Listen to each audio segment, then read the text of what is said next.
Since we hadn't seen a lot of it, not the rain, we've seen a lot of that. Sunshine yesterday actually felt pretty good once those clouds cleared during the course of the afternoon hours, but those clouds quickly moved back in overnight, and rain quickly moved in during the day today. Covers a good portion of central and eastern Arkansas. Somewhat heavier downpours making their way just southeast of Mountain View and just to the north of Batesville over the past hour or so. Other areas of light to moderate rain between the Center Ridge area and down toward Conway. Folks in Cabot, you're seeing on and off rain. That goes for Searcy as well. More areas of rain moving into your area right now. Little Rock Metro, well, not a whole lot happening to the west of Interstate 30 and to the west of 67, 167. Things a little quieter across much of Garland County, although we do have some moderate rain headed for the Mount Ida area. Garland County, I should say Grant County, Sheridan, seeing some pockets of heavier rain. Same goes for Jefferson County, just to the northeast of Pine Bluff. And heavy rain now making its way out of and to the north and east of Arkansas County. Further to the south, have some embedded thunderstorms. One of those headed into southeastern Drew County. You folks in Monticello, you might catch the edge of that as it moves by just to your east. Other areas of moderate rain, couple rumbles of thunder from Camden down through southeastern Nevada County, as well as much of Columbia County and Magnolia area. El Dorado as well, seeing some areas of light rain right now. Now, we're still north of the warm front, so temperatures are pretty uniformly cool across the state, generally holding in the low to mid 40s. No danger of any freezing temperatures tonight, so we're not going to see a repeat of the higher elevation icing we saw just a few days ago. Here in Little Rock, 41 degrees, winds northeast at 13, gives us a wind chill of 34.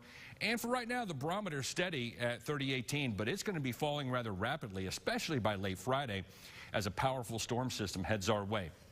In advance of that storm system, we've got a southwesterly flow aloft. Within that southwesterly flow, we have embedded disturbances riding up and over that cooler air at the surface. One of those disturbances making its way through Arkansas now. We're going to see a lull around about midnight, and then another one of those disturbances now beginning to be picked up by radar just southeast of Del Rio, Texas. That'll be coming out of northeast Mexico, and we'll see areas of rain redevelop toward dawn. During the day tomorrow, we'll see on and off periods of rain as well. Warm front lifts northward during the course of Friday night, so temperatures steady or rising. By Saturday morning, a lot of places likely to be in the 60s to around 70 degrees. The air becomes a bit more unstable, and a lot of wind energy coming along with the storm system moving out of the Rockies into the plains. Threat of severe weather likely to begin at this point, likely to begin during the sunrise hours across western Arkansas, mid to late morning to around noontime central Arkansas, and early to mid-afternoon in the east. Some of those thunderstorms likely to be severe.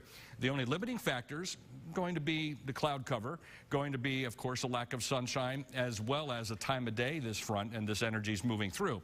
But the storm with this power likely to overcome that to a certain degree, so there is going to be that severe weather threat. It's enhanced at this point, but it's still going to be there. That front quickly moves eastward. High pressure builds in by Saturday night and Sunday, making for a stellar end of the weekend. Even the start of the work week, just some mid and high level clouds moving through, and then we'll get into some small rain chances beginning around Tuesday. But it doesn't look anything like what we're going to see with the storm system coming through. Because the potential is there, Storm Prediction Center has an enhanced risk for central and eastern Arkansas. That's a 30% chance of severe weather. Damaging winds and a couple of tornadoes are at this point possible. Most of the rest of Arkansas, a slight risk or 15% chance. Potential is going to be there for flooding. Flash flood watch in effect much of central, east central, and southeast Arkansas. Another 1 to 2 inches of rain in Little Rock. Perhaps maybe 2 to 3, maybe isolated 4-inch amounts right near the Mississippi River, and an inch or less north and west of town. Also keep in mind winds are going to be very strong on Saturday, so even non-thunderstorm winds could bring down some tree limbs as well as some trees. Since the ground is so saturated, they can easily be blown over, so be weather aware. Little Rock tonight, 60% chance of rain, 42. For your day on Friday, 60% chance of rain with a high of 53. Crane Team weather impact number bump it to a 7, mainly for late Friday. As rain picks up, flash flooding potential is going to increase. An 8 for Saturday because of the potential for flash flooding and that chance of severe weather, especially during the first half of the day. We're going to clear it out by late afternoon. Sunday, Monday look great. Maybe some small rain chances by the middle of next week. Stick around. We will be right back.